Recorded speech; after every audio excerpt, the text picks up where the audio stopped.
Welcome to Unlock. Today is Wednesday, October 30th, and we are back to celebrate a little bit more sports and a little bit more life. What's up, BB? How we feeling today, brother? Feeling good today. Episode 3. Feeling better every day with this. Let's go. Oh my gosh, dude, I can't even explain how we were feeling on day one, at least how I'll speak for myself, how I was feeling on day one. I wasn't sure how we were going to be in front of the camera. The chemistry is kind of building stronger and stronger on camera every single day. That's something we're celebrating today. Let's go, BB. We're making some magic happen over here. I agree. It's a little weird being in front of a camera at first, but every day, a little more confident, a little more cool, and we're ready. Absolutely. We could also celebrate. We posted a couple TikToks today, and I mean, they're not viral or nothing, but yesterday I think we got like 4 likes on a TikTok. Today we had some engagement on BB's wild top 5 in the AFC that he talked about yesterday, having the Cleveland Browns sitting at 5th in the AFC. Wow, they have the record of 2-6 is it's a little crazy. And people let him know, especially one of our good buddies, Maxi Stats. He let him know. Maxi got a couple likes on his comment as well. BB, how do you feel about the hate that you were getting about the Cleveland Browns being top 5 in the AFC? Sometimes you just got to be a little bit different, right? And we're talking about right now. We're not talking about the first 5-6 weeks of the season. We're talking about right now. I think Jameis Winston and the Browns, they could be a wagon going forward. The show's a wagon. The Browns could be a wagon going forward. Absolutely. We're going to talk a little bit more about a player on the Browns later on today when we give our fantasy football league winners going on for the rest of the season. We're about halfway through the NFL season. Now was around the time when guys a couple years ago like Amon-Ra St. Brown stepped up, won the league for people. Guys like Christian Watson a couple years ago as well. This is when guys start to elevate. This is where the young guys really find their homes in their offenses, and a coach knows, do I have a guy or do I not have a guy? And if you've got a guy, you start to feed them late in the season, especially with those fresh legs. These guys are young players. So we're going to talk a little bit more about who are going to be the league winners. We have to talk about America's team today. We're going to talk a little bit about ACC, a little bit about SEC. This is a big slate this weekend of college football. Ohio State versus Penn State. College game day is going to be down there. Hey, that's a big game in the Big Ten. And all I can say to that one is go Buckeyes, baby. We can still rep them. But before we get into that, we got to talk about Trevon Diggs, because I saw this morning and he absolutely had me rolling. There was a reporter in Dallas who wanted to ask Trevon Diggs about a specific play in their loss against the San Francisco 49ers. And Trevon Diggs had this to say. That whole play, that's what you got now. That whole play, that's what you got now. I'm asking. We can talk about it more. What were you doing then? He told that reporter to talk about these right here between my shorts. Trevon Diggs, are you good, brother? Is America's team okay? Because they have now lost some multiple games in a row. Dak Prescott is looking more than mortal. The defense is getting gashed left and right. They need to get this train fixed ASAP, because it's starting to look ugly, and a lot of people love it when America's team is not doing too good. How do you feel about the Dallas Cowboys, and how do you feel about Trevon Diggs telling that reporter to talk about his nuts? I had to go back and I had to find out what play it actually was. I had to look it up, and it was a big catch from Kittle. Wasn't a TD. I think he went out like the 10-yard line, but Diggs was definitely jogging after him. But in his defense, it clearly looked like the other Cowboys defender was going to make the tackle. So Diggs was just jogging alongside, but clearly Cowboys defender didn't make the tackle, and now it looks like Diggs gave up on the play and let up a huge play. So in his defense, it's not totally on him, but would like to see a little more effort out of a superstar. But in terms of the Cowboys, 3-4 right now, season could be on the ropes coming up in the next couple of weeks. I got some notes here. Their next 3 games, they got the Falcons, in my opinion. Falcons are fraud. I think that's a winnable game. They got the Eagles at home, division matchup. I feel like those games are always close between the Cowboys and the Eagles, so we'll really see what they're about then. And then they go play the Texans, and the Texans without Nico, without Diggs. I think that's another winnable game. I think these next 3 weeks are huge for the Cowboys. Could decide their season. They are huge. They're not only huge for just the Dallas Cowboys, they're also huge for Mike McCarthy and Dak Prescott. I mean, it feels as though Jerry Jones could tell both of those guys, well, not Dak Prescott because he just got paid, but McCarthy's job is definitely on the line. And if it looks ugly going forward, McCarthy, I'll show you later, man. Jerry Jones does not have time for his wagon of the Dallas Cowboys who bring in the most amount of money every single year in the league. We don't have time to be losing to the Detroit Lions 47-9. That's getting mollywopped at home. That can't happen, McCarthy. So if he's not careful, he could be out of the door. And like you said, they do have, I mean, I don't know. The Falcons are an interesting team because right when you think that they might not have a squad, Jesse Bates punches out a football and we're going the other way. And then here comes Kirk Cousins going to Darnell Mooney. Is Darnell Mooney like that? He just might be. He really just might be because he puts up stats. He does. But I got some stats on the Falcons if you want me to give them to you. Well, I think they're frauds. Let's hear. I'm not sold on the Falcons. Let's go over their season. We got an L to the Steelers. That's a good team. Remember week 2, they played the Eagles, and they beat the Eagles. But do we remember what happened at the end of the game? Any idea? What happened? Saquon, for some reason, they decided to throw a little check down to Saquon instead of running the ball, and Saquon drops it wide open. If they run the ball or he catches that, the game's over. They're 0-2. Then the game after that, lost to the Chiefs. Should be 0-3 at this point. Game 4, they beat the Saints. How did they beat the Saints? Last drive of the game, 30-yard pass interference penalty called, game-winning field goal. Did the Saints have Derek Carr that week? Yeah. I believe they did. Yeah. So at this point, they should be 0-4. The Eagles drop 30-yard pass interference last drive. Then game 5 of the season, they go to OT. We know how that is in the NFL. Whoever wins the toss wins the game. They win the toss against the Bucs. They win the game. They could be 0-5. They could be at this point.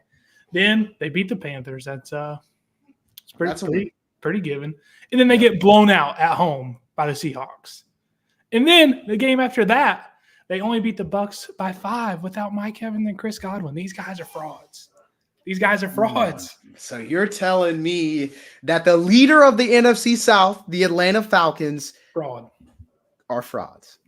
Okay, I mean, I guess I could see that. I mean, they are definitely the kings of being in one possession games. I feel like that dates back to a couple years now, and normally they lose those games, but this year they're seeming to pull out some wins. A win is a win in the NFL. Nonetheless, the Falcons are at the lead in the NFC South, but BB says that they're frauds, and you know what? I could see that. But can the Cowboys be a team that turns it around late in the season? I guess that is something that we will have the privilege of finding out at some point this year, but I don't know, man. You have CeeDee Lamb, right? CeeDee Lamb is a bona fide wide receiver 1. Yep. You've got that going for you. You have Micah Parsons, who, to be honest, I haven't heard too much from Micah Parsons this year. He's kind of been quiet off the edge, quiet in the middle of that defense. Let's get some more action out of him. Trayvon Diggs is seeming more human. He's telling guys that's a little bit out of control. And so let's go ahead and get the ship on schedule this week, and let's see if the Dallas Cowboys can be a team that can make a late run. They're in a tough division. The Washington Commanders seem to be rolling. Jaden Daniels has that team on a pedestal, a Hail Mary game winner versus the number 1 overall pick, the Chicago Bears. I mean, that's a tough team. The Eagles just absolutely routed the Cincinnati Bengals in Cincinnati, 37-17. With A.J. Brown, Jalen Hurts is one of those guys that's like, hey, you can't touch me, baby. And especially when I got guys pushing me into the end zone 3 times every single game. Do not let the Eagles get to the 1-yard line because it's a touchdown every single time. They don't guaranteed. It's guaranteed. I'm not kidding. I feel bad for Saquon Barkley, but the NFC East is gonna be fun. I think as we come down into the stretch, you're gonna have to go to a chilly Philadelphia for the Dallas Cowboys. You still got some teams that are running hot in the NFC. So can the Cowboys make the playoffs this year, BB? What do you think? Like I said, these next 3 weeks, they're huge for these guys. Falcons, Eagles, Texans. I'd say if we win at least 2, hopefully we're winning all 3 of these. I could see the Cowboys sneaking in there towards the end of the season. But like I said earlier, I think these next 3 weeks are really the deciding factor. If they go 0-3 these next 3 weeks, I think McCarthy's gone, season's over. Let's blow it up. Yeah, it's going to be crucial. It's going to be crucial going forward for the Cowboys to take a couple wins early, or this one is going to be a complete bust, 100%. So going on to the next thing, we got to move on from the NFL for the very first time this season and talk a little bit about the college football scene. Let's see if BB has any big takes in college football this year or this week. Ohio State takes on Penn State in what has become a big rivalry that Ohio State owns. Ohio State owns James Franklin and the Penn State Nittany Lions. We are ass, Ryan Day says, and that they cannot touch us, dude. They cannot. We're going to find out this year. They got Drew Aller. They got the 2 running backs. They got a good defense, blah, blah, blah, blah, blah. This is a must win, though, for Ryan Day. I will 100% say that, because if you lose this game, now the question is, all right, can you win in a big game? You lost to Georgia on New Year's. I get it. It was on a field goal. Nobody cares. You cannot beat Michigan. You haven't beat Michigan in a long time. And we just lose to Oregon in a game where a lot of people thought for sure with this roster, Quinton Judkins, with Travion Henderson, with Jeremiah Smith, the best wide receiver in the college football. You got 2 guys, JT Tuimoloau and Jack Sawyer on the edge of the defense. You got Caleb Downs at safety. Why are we losing any football games? Some people might be asking. So this is a must win for Ryan Day, 1,000%. But if James Franklin has anything to say about it, he wants to win too. He hasn't even gotten to beat the Ohio State Buckeyes, and he wants a piece of that ass if he can get the chance for it this year. He thinks he's got a team that can take it all the way to the playoffs, take it all the way to the national championship. What do you think about this game that's coming up, BB, as College Game Day takes on Penn State? I think we got to go Buckeyes all the way, right? I think the spread's at 3.5, and I looked it up. Penn State hasn't covered the 3.5 spread since 2018. What was that, 5 years ago? 6 years ago? 6 years ago. And last 10, Ohio State's 9-1 against Penn State. That's pure domination. Come on. And OSU's got too much star power, man. Quinshon, Travion Henderson. I think they split carries almost perfectly even every game, I'm pretty sure. So that's fresh legs for 4 quarters you got to deal with. 2 elite RBs that are fresh for 4 quarters. That's a tough task. And then they got Jeremiah Smith, Emeka Egbuka, 2 star wide receivers. Those guys can both go for 100+ any given game. I think it's just and like you said, the 2 edge rushers. I don't know what's their names again? JT Tuimoloau and Jack Sawyer. I think the 2 star edge rushers. I think these guys, they got too much star power. They got too much star power for the. There's a lot that you have to go against, but this game is very scary because Penn State, like you said, hasn't beat Ohio State in a long time. They're 9-1 in the last 10, but the team is too good. Ryan Day has to win this game. James Franklin still wants to beat Ohio State in a bad way. This is one of those games where I'm a little bit nervous, but I'm also nervous for this game every single year. Michigan is excitement. You get the whole glitz and the glamour of the rivalry behind that one, and you're just like, let's go beat these guys. I hate the team up north, they say in Ohio, but Penn State, it's just like, yes, it's a rivalry, but are we going to come in acting like we own Penn State? Is that what Ohio State's going to do? Go ahead, BB. I got to ask you. I said, give me OSU minus 3.5. What's your take on it? I mean, I'm hammering Ohio State. I absolutely am.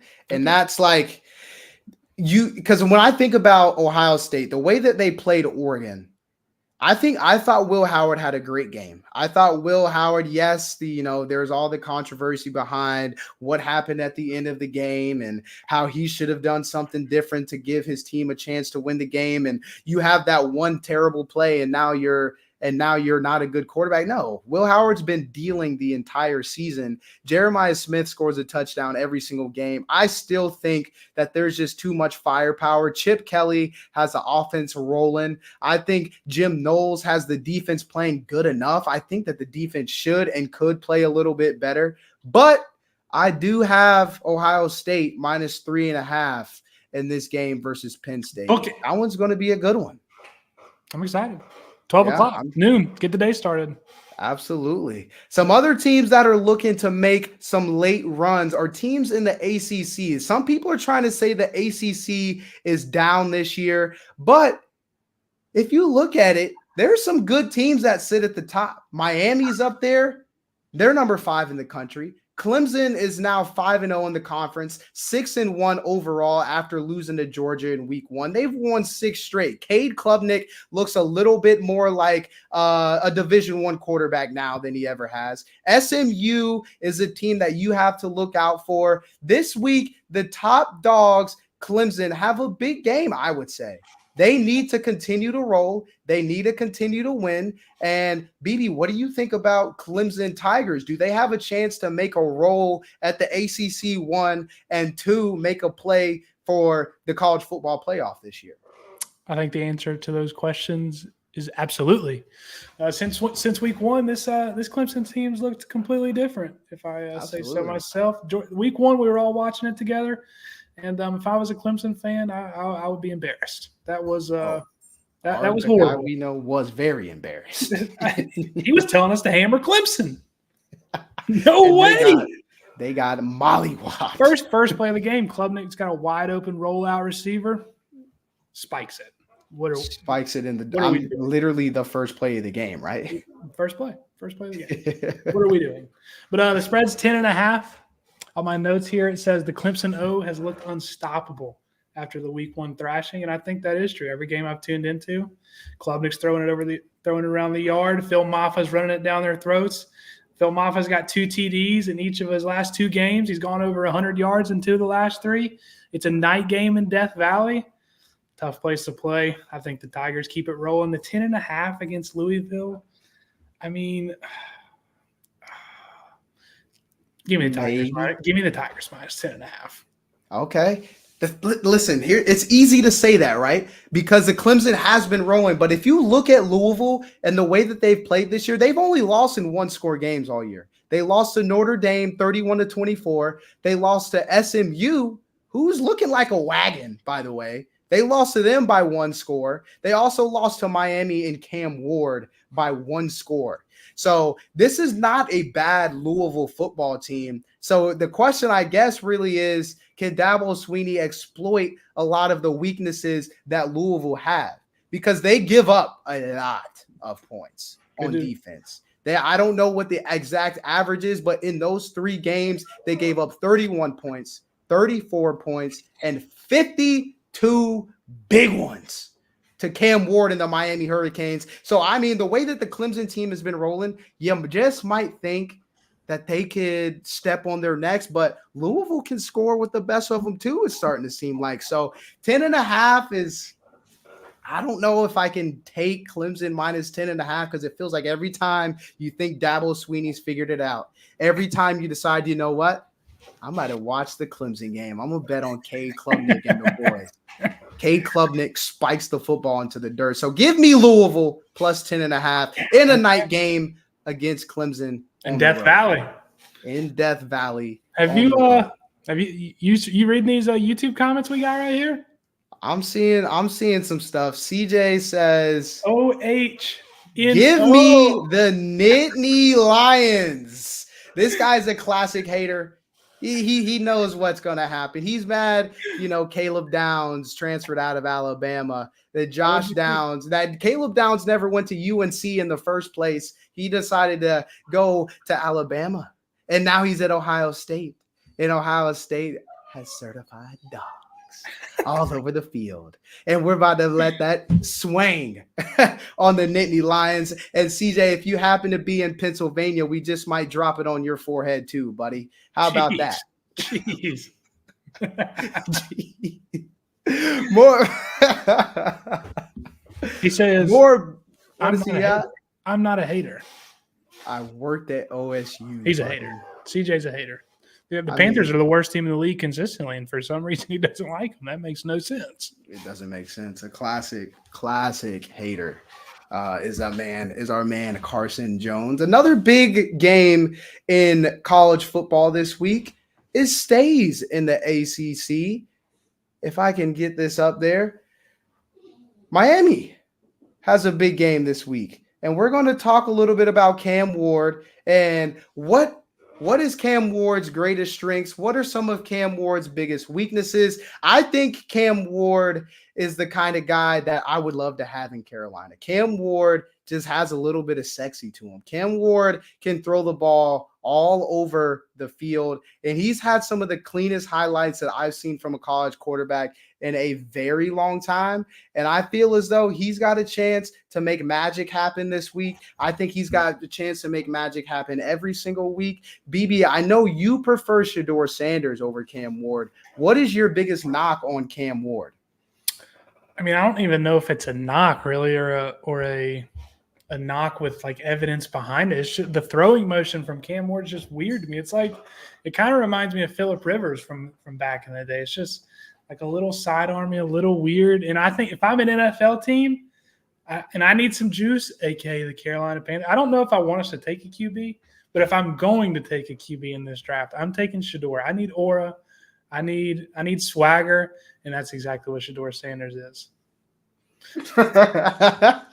Hey, that is the cleanest celebration that I think I've ever seen. Tennessee has a big game this week as we continue to go down the college football slate this week. And I think that there's some big games. A lot of people were hyped up about last week and the week before or whatever, where some of the big teams squared off. But Tennessee is trying to stay in the hunt in the SEC. They need a win here because you lose another one, you're slipping on down the list. I know Alabama would love to see a loss from Tennessee here, but Texas A&M currently leads the SEC, and Tennessee has a big game this week versus Kentucky. And Kentucky, I mean, that's a rivalry. Kentucky's a rivalry, and I think that Tennessee has really considered that as they bring out these sexy uniforms for them.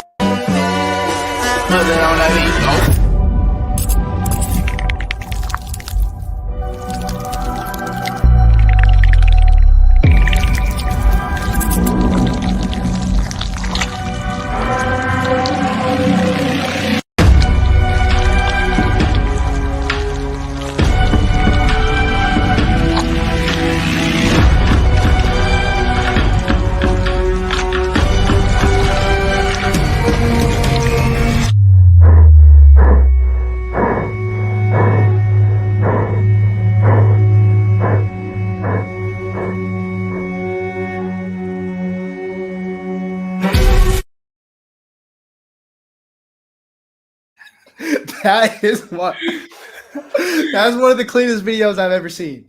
Until the end where you see the whole CapCut edit part, but that doesn't matter. It's a night game in Tennessee versus Kentucky, and Tennessee is whipping out their top-tier unis. BB, how do you feel about the Vols this weekend going into a big game versus their rival, Kentucky?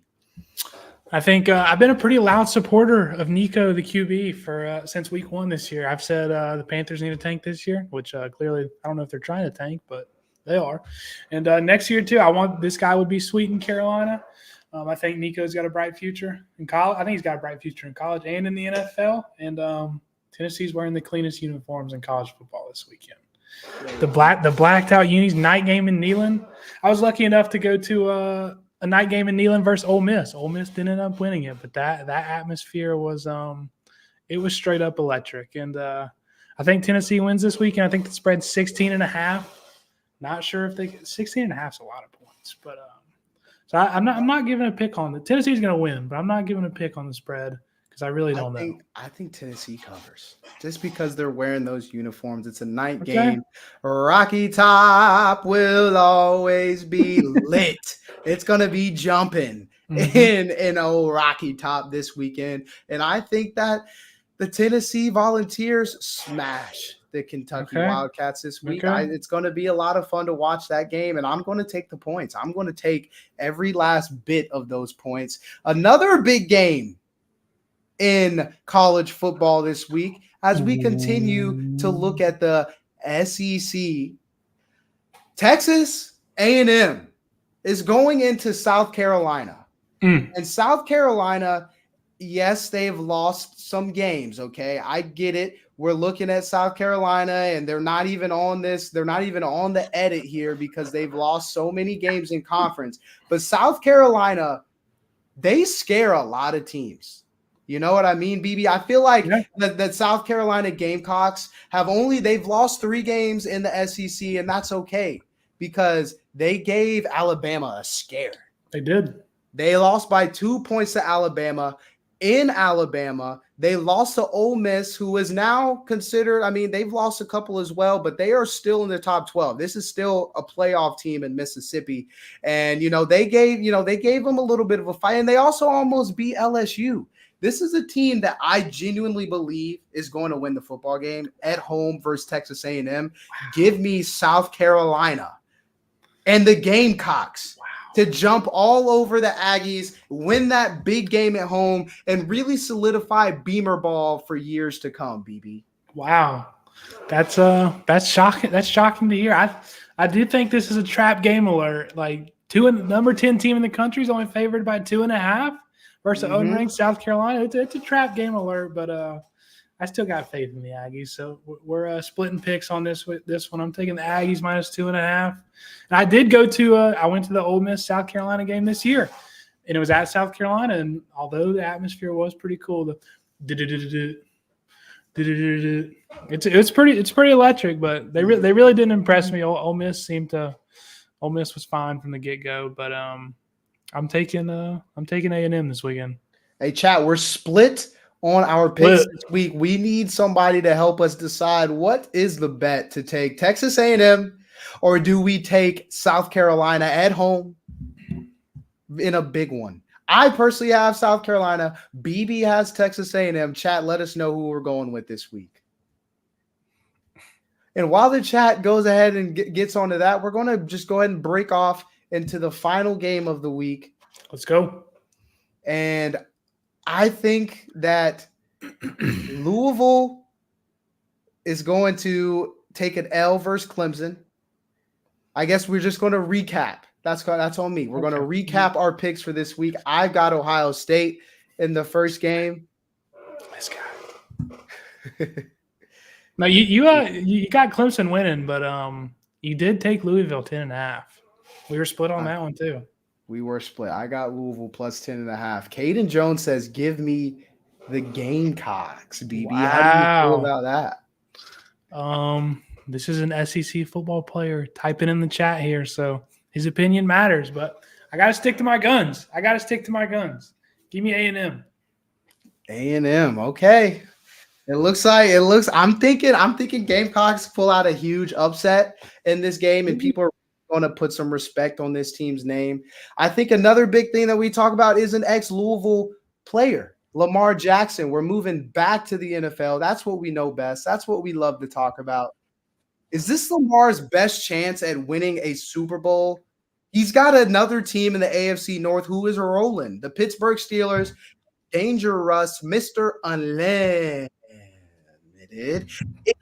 Putting up points. This is the first time the Pittsburgh Steelers have genuinely put up points in multiple weeks again and again, and Russell Wilson is at the helm. The Cincinnati Bengals are a scary team still in the AFC North. I know that they just got smashed by the Eagles. Nobody cares, though, because they have Joey B, a top 3 quarterback in the entire league. They have Jamar Chase. Let them get T. Higgins back, who I think is the most important piece to that team. And let's see what the Cincinnati Bengals can do. This is a star-studded AFC in general. You got the Kansas City Chiefs, who are undefeated once again. But this has to be Lamar Jackson's best opportunity to go out and beat Patrick Mahomes and solidify his legacy, potentially become a Hall of Famer. If you don't win a Super Bowl, it's hard to put you in the Hall of Fame sometimes. You know what I'm saying? So is this Lamar Jackson's best chance to win a Super Bowl, adding Deontay Johnson, adding Derrick Henry in the offseason, a star-studded defense? What is your take, BB? I think if there is a take to have on this one, I think it definitely is his best chance. But, I mean, like you said, it is a star-studded AFC, and it's a star-studded AFC North in particular. But in the AFC, you got to deal with Mahomes, like you said. You got to deal with Burrow. You got to deal with, now, Mr. Unlimited. You got to deal with Josh Allen, Thanos. So it's tough, and I think it's tough to confidently say one of these teams will break through and just win the Super Bowl since there's so many of them. But I think if there ever was a chance for the Ravens to do it, it is this year. Like you said, they got the king. They got a video game backfield. They go for Deontay Johnson, traded for him yesterday. So I think that clearly shows where their head's at. It's like kind of they're going in for the season and trading for another playmaker on the outside. And I think if there ever was a chance for the Ravens to do it, it's this year. I agree with you. I mean, I had the pleasure of, being a fan of Deontay Johnson's for a couple of weeks, and Deontay Johnson is certified. He's nice. He is absolutely certified. I think that Deontay Johnson could really unlock something in this offense. Zay Flowers is probably going to remain the number one choice. I think they got Mark Andrews. They got Isaiah Likely. They have weapons for Lamar Jackson. And to be honest, the excuse for Lamar Jackson every single year has been, well, he didn't have good receivers. His receivers were hurt. He had Rashad Bateman. What do you want him to do with Rashad Bateman? Well, now he's got Zay Flowers. Now he's got 4 guys on the outside. Now he's got Derrick Henry. Now he's got Deontay Johnson. Lamar, if you can't win with this squad, are you nice? Like that is the question that you have to ask after if he can't win the Super Bowl this year. And I do think that Lamar Jackson is that nice. And I think Lamar Jackson is going to take the Baltimore Ravens to the Super Bowl this year. But I think that they have to go through some tough teams to get there. And according to you, they have to go against the Browns. They just lost to the Browns last week. The Browns are nice. The Browns are nice. They lost to Jameis Winston. And, they probably should have won that game. That probably should have been an interception before that touchdown throw from Jameis Winston. But, hey, that's Jameis Winston. That's what you Jameis get. Winston football right there. That's what you get when you're messing with Jameis. It seems like he's got the Lord's favor in him every time he steps on the field, because how does that transpire like that? How do you go out and beat the Baltimore Ravens after the Cleveland Browns look like easily one of the worst teams in the league? So I guess they should have started Jameis Winston from the jump, BB. I mean, that's what I said yesterday. We needed Jameis from the get-go. I mean, I get you got $250 million into Deshaun, but Jameis Winston, he's shown it. He will throw for touchdowns. He will throw picks, but he will throw for a lot of touchdowns if he's your quarterback. So you will score points, and I think the Browns have an elite defense. So as long as you're scoring points, I think the Browns are going to be in good shape. Yeah, I mean, I couldn't agree more. I could not agree more. I think, let's see. I mean, they have the defense. They got Myles Garrett. They got Denzel Ward locking people up on the outside. I mean, it's a team that Lamar Jackson is going to have to see and is going to have to beat. But let's see. The diddler, somebody in the chat says. 200 M's to the diddler is crazy. Staying in the AFC real quick. Last remark. I can't wait to see these playoff matchups. They're going to be star-studded no matter which way the seeding falls. Even if the Jets sneak in backdoor, like I said, even if the Browns sneak in backdoor, we got J-Mo at QB.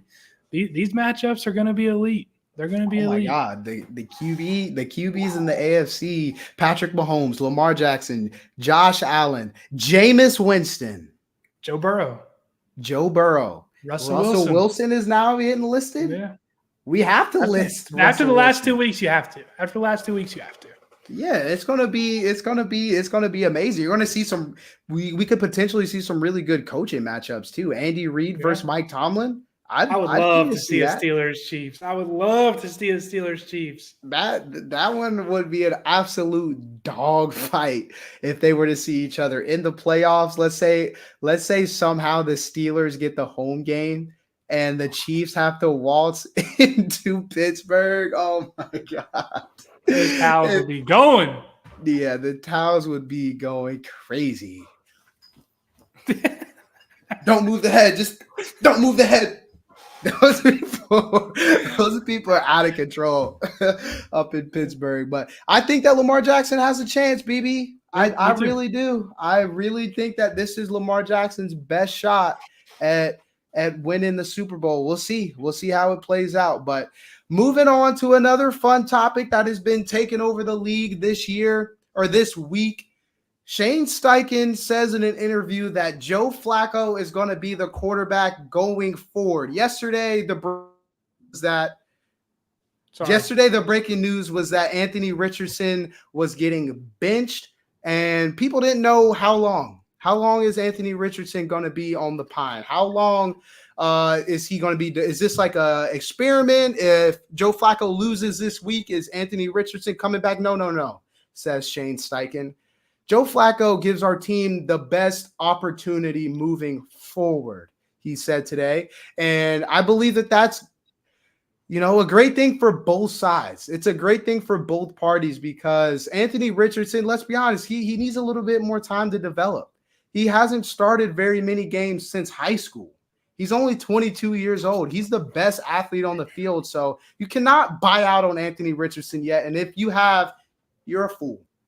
But Joe Flacco just took the Cleveland Browns to the playoffs this year. Shane Steichen says, hey, we've got a lineup. We've got a team. We got Jonathan Taylor. We need guys who can get Josh Downs the football. We need to be able to get Michael Pittman the football. We need clean handoffs in the red zone. I'm not kidding. Every time I turn on the Colts game, they're in the red zone, and somehow Anthony Richardson fumbles the rock or throws one of the craziest interceptions.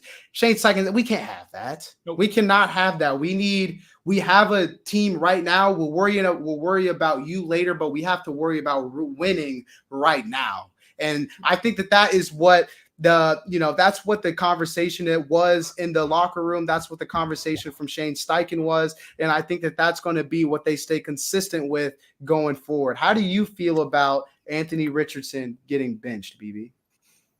I agree with your takes completely there. I think the Colts they're looking for somebody to manage the game. In Joe Flacco's 4 starts this year, 2-2. In the 2 games they've lost, 37-34 and 23-20. So obviously he keeps you in the game. And I think that's exactly what Steichen wants. He wants somebody that can keep him in every game. And also this year, we got 7 TDs for Joe Flacco to only 1 interception. You go look at Anthony Richardson's stats, 4 TDs to 7 interceptions. So this guy can't protect the ball. And like you said, that doesn't even include fumbles. So this guy just gives it away. I think Steichen's tired of it. I think he needs somebody that protects the ball, can score, and manage the game. And that's exactly what Joe Flacco is, a game manager. I couldn't agree more, BB. I couldn't agree more. Joe Flacco's going to get the job done. You know who else gets the job done? Our next guest, who is going to be joining us live from what looks like his red Rocket. He drives a red Camaro, or not a red Camaro. It's a red BB Challenger. Red Challenger. Red drives Rocket. a red Challenger. He's showing up looking fly as ever. He's coming in to talk a little bit about fantasy football. He's coming in to talk a little bit about his take on Anthony Richardson and Joe Flacco. We're going to get top tier information from this guy, ladies and gentlemen. Kellen Gray. He just disappeared. He just disappeared, guys. We're gonna pull Kellen back in later. I think he freaked out. I think he had a dead spot. He's back. I think he had a dead spot in the service. He's back. Here he is, ladies and gentlemen. One more time. One of the best golfers that I know. This guy can go under any given day, and he's been doing it for a long time. This guy knows ball. He knows sports, and let him get a 6-iron in his hand or a 2-iron at that. How many guys do you know that can hit a 2-iron? This guy can hit a 2-iron. Ladies and gentlemen, Kellen Graham. What's up, fellas? What's up? What up, let me KG? get you in the middle here. How we And feeling, KG? speaking of this golf Feeling game, good. I just witnessed it this past weekend, and you get an iron in this guy's hand, 95% chance it's hitting the green, and that includes the 2-iron.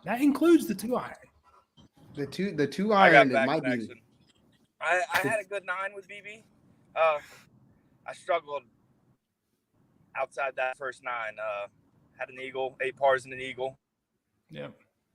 200. That's good playing if you ask me. Front 9. All I heard was 2 under. Other than that, he was breaking up, but it doesn't matter. The guy was 2 under. Yeah, we got technical difficulties. We got some difficulties. We're just going to let him step off the stage here for a little bit. But ladies and gentlemen, Kellen Graham was 2 under. It was the first 9 holes. It was amazing to watch. It was, you put it in the fairway, you put it on the green, and you 2-putt for par. You had 8 pars and an eagle. Good. It's just 200. Gravy.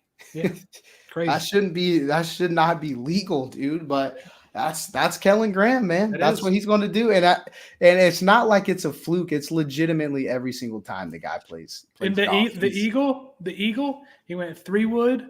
Then he had about 220 in. I'm like, oh, okay, what's he going to pull here? Pulls out the 2-iron, sticks the 2-iron about 15 feet, and this thing's breaking probably 6 feet. And he's like, BB, where you want me to aim this? And I'm just like, anywhere in this general area. He's like, okay. Puts it exactly where I said. What does the ball do? Rolls straight in the cup. It's a casual eagle. And then I'm Crazy. sure he wasn't like there was no yet. No, it's Yeah. good. was On to the pretty good. next. On to the next. Yeah, that was solid. But I mean, that's Kellen Graham for you. Every time he steps on the golf course, Kellen Graham is also succeeding in our fantasy football league. He has been a consistent middle of the pack sort of guy. There was a little bit of time where he spent towards the top, and he hasn't been able to get some of the waiver wire guys. But BB, I wanted to ask you, who are some of the guys that people should maybe be looking at on waivers? Who are some guys that people need to be eyeing down as potential league winners? We're about midway through the season, and now is the time where guys step up, where guys become the man on their team, especially rookies. A couple years ago, it was Amon-Ra St. Brown. The year after that, it was Christian Watson. There's guys that do it every single year, BB. Who are your guys this year moving forward? If I'm gonna stick to my guns, I gotta stick to my guns through and through, right? A guy that might be on waivers still this week. I know QBs aren't as important in fantasy football, but down the stretch, you might need a 3 TD performance. There might be an interception sprinkled in there, but surely it's going to be 300 plus yards as well. Jameis Winston, if he's still on the waivers, he needs to be on your roster. I think there's only 4 or 5 must-start QBs in fantasy football. Other than that, it's kind of just you string them along, you pick up waivers. Jameis Winston could be a guy down the stretch that wins you the league. And I got another one. I got another league winner in fantasy. He's probably on somebody's roster. They've probably been stashing him all year. But if you can go get him, trade him for a couple weapons, maybe even 2 elite weapons. I don't know about 2 elite weapons. But if you can go get this guy in any facet, go and get Christian McCaffrey. He's supposed to be back after the bye week this week. Week 10, McCaffrey's coming back. He's on my team. He's gonna revitalize my injured team. Rasheed Rice, Stephon Diggs going down already. CMC missing the whole year. Debo missing every other game. I can't catch a break in this league. But CMC coming back should revitalize the team, and we're going to be coming. We're going to be coming. I like that, BB. Christian McCaffrey as a league winner. I think that the thing about Christian McCaffrey, and some people might be like, why is he a league winner? Like he was a first. Well, the guy's been out for the past 8 weeks, and you might just be able to trade for him. You might be able to get him cheap in some leagues if possible. You might be able to swindle somebody into giving up Christian McCaffrey. Why? Because they're frustrated. They haven't seen Christian McCaffrey all year. This guy might be needing wins today. You might be sitting at the top of your league, and you're the guy that actually needs a league winner. You're not going to be able to get the waiver wire pickups because the guys at the bottom are the ones who get those waiver wire pickups. You might be able to trade somebody who's been booming over the past couple of weeks and go get a guy like Christian McCaffrey, who's going to be booming through the postseason for you. That's the kind of guy that Christian McCaffrey is always going to be. He's an absolute weapon for the San Francisco 49ers. So I think that Christian McCaffrey also is a league winner. My favorite league winner, though, is Josh Downs. Ooh. Joe Flacco is officially the starting quarterback in Indianapolis. And with Joe Flacco at quarterback, Josh Downs has officially gone over 15 points in every single start that Joe Flacco has. He even had 25 last week with Anthony Richardson, who really struggles to complete some of those passes. He even had 25 points with Anthony Richardson as his starter. Josh Downs is a certified league winner. I think he's going to be the biggest league winner in all of fantasy football. And if you can get your hands on him this week, you might be a little bit too late, but Josh Downs is 100% that guy. The other guy that I think could potentially be a league winner is Cedric Tillman. BB talked about Jameis Winston, how he's going to throw 3 touchdowns late in that postseason game. Well, he needs a guy to throw those touchdowns too. And last week, Cedric Tillman had 10 targets. And last week, Cedric Tillman had a touchdown late in the game. Who did Jameis Winston rely on? He relied on the old reliable target, Cedric Tillman. So I think that Cedric Tillman is going to be one of those guys that can be an elite level game winner. BB, what do you think about Cedric Tillman? I'd be lying to you if I said I didn't put in a claim for him this week. Was I ever going to get him? Absolutely no shot. I think 4 people in our league put in a claim for him. And if you know me, I'm normally towards the top of the league, so haven't got a waiver wire in quite some time now. And like I said, I'm big on the Browns now. And yes, in the game before, he had 10 targets last week. The game before that, how many targets did he have? 12. What do you need in fantasy football? You need volume. Cedric Tillman, he's getting fed the rock. He's playing over 80% of the snaps. Yep. He's a guy you want. If for some reason, somebody didn't pick him up today in your league, you need to go grab him right now. Go grab him because Cedric Tillman has followed the exact order that you're looking for in a league winner. Early in the season, low snap percentage, low target counts. But the last couple weeks, you're looking at 12. You're looking at 9. You're looking at 2 tutties last week from Cedric Tillman. And you're looking at 18 points 2 weeks ago against the Bengals. And he had 29 points this week versus the Baltimore Ravens. Those are 2 interdivisional teams who typically, especially in the AFC North, you're not getting a lot of points. But Cedric Tillman can get you some points. And now those are going to be the biggest league winners. Josh Downs, Christian McCaffrey, Cedric Tillman, and Jameis Winston. Those are going to be the big guys that you have to be looking for. We had McCaffrey in there too. You had McCaffrey in there too. I thought that was the name you were searching for. Yep.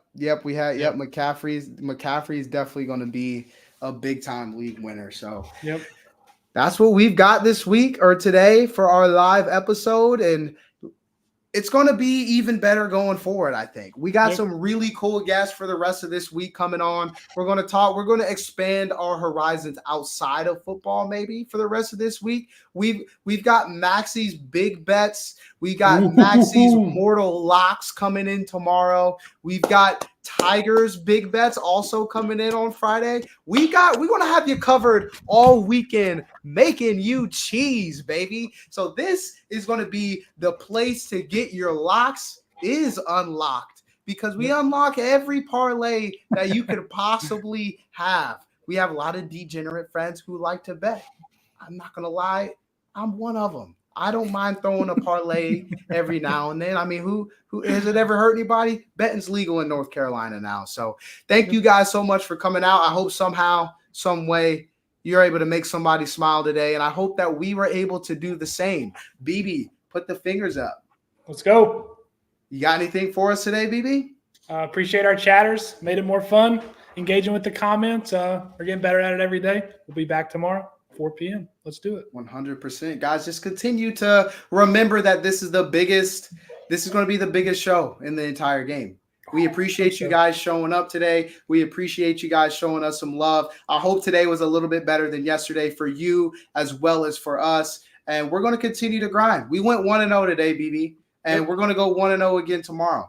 And whoever's watching with us right now, go 1-0 for the rest of today. Ladies and gentlemen, that was Unlocked. Tick, tick. Boom.